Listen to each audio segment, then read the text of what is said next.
Hello Rajasekhar, మంచి green tea దొరుకుతుందా? తీసుకుందామా? మరి మంచిది దొరుకుతుందంటే తీసుకోండి రండి. ఎంత తీసుకోవాలి? క్వార్టరా, హాఫా, ఫుల్లా? మీకు నచ్చింది తీసుకురండి. హాఫ్ అయితే బెటర్. సరే.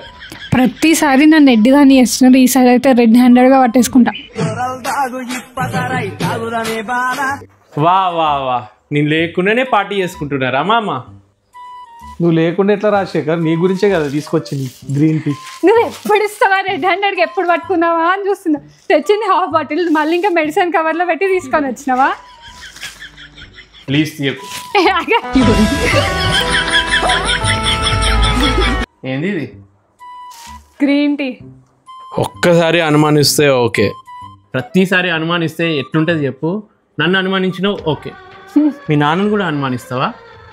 చిన్నప్పుడు ఇద్దరే కదా కూతుళ్ళు, అబ్బాయి ఉంటే బాగుండు కదా అని చెప్పి సమాజం మొత్తం అన్నా కానీ ఇద్దరు కూతుళ్ళు అయితే ఏంది, వీళ్ళే నా పరువు నిలబెడతారని గట్టిగా చెప్పుకునేది ఊరు మొత్తం. ఇదేనా మీరు నిలబెట్టిన పరువు? ఇట్లనేనా అనుమానిస్తే? ఇంత ఇన్సల్ట్ చేసినాక నేను ఎందుకుంటే నేను వెళ్ళిపోతున్నా. చూడు. అరే డాడీ ఆగు, ఏదో ఒకసారి డౌట్ పడితే అట్లా వెళ్ళిపోతావా? సరేలే, ఏం కాదు, గ్రీన్ టీ తాగుదురా. నీ వల్ల చూడు మామ ఇంత బాధపడుతుంది. ఇంకోసారి మమ్మల్ని డౌట్ పడకు.